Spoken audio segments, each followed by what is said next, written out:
Beberapa waktu belakangan ini, isu mengenai sesar Lembang ramai diperbincangkan masyarakat.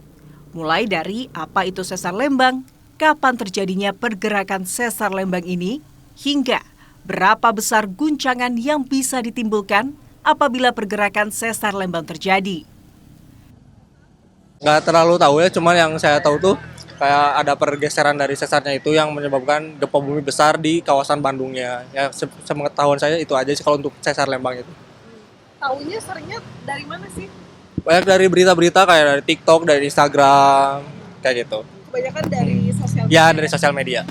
Apa cenah kata sosmed itu lumayan bikin panik. Ya, bikin panik. Ya, soalnya kan dampaknya juga gede, sama jangkauannya luas terutama itu.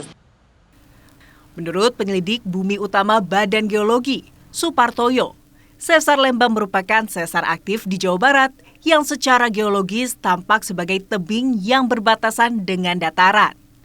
Sesar ini terbentang dari Padalarang, Ngamprah, Parongpok, Kecamatan Lembang hingga Cilengkrak dengan panjang sekitar 27 hingga 29 kilometer. Skenario terburuk yang akan terjadi jika seluruh sesar Lembang bergerak bersamaan, yaitu gempa bumi yang mencapai magnitudo 6,8 hingga magnitudo 7. Namun berdasarkan data sejak tahun 1600-an hingga kini, kenyataannya gempa bumi yang disebabkan sesar Lembang tercatat berkekuatan di bawah magnitudo 5 dan guncangannya cenderung tidak terasa hingga kota Bandung. Pergeseran sesar per tahun pergerakannya 2 hingga 4 mili. Yang perlu diperhatikan oleh masyarakat di wilayah kota Bandung, jangan hanya sumber gempa bumi dari sesar Lembang, tapi sumber gempa bumi lainnya, yaitu dari zona penunjaman.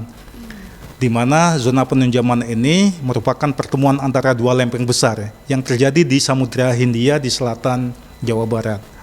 Dan menurut catatan Badan Geologi, gempa bumi dari zona penunjaman ini itu pernah mengakibatkan kerusakan yang ada di wilayah kota Bandung maupun Kabupaten Bandung, yaitu tahun 2009, kekuatannya 7,4.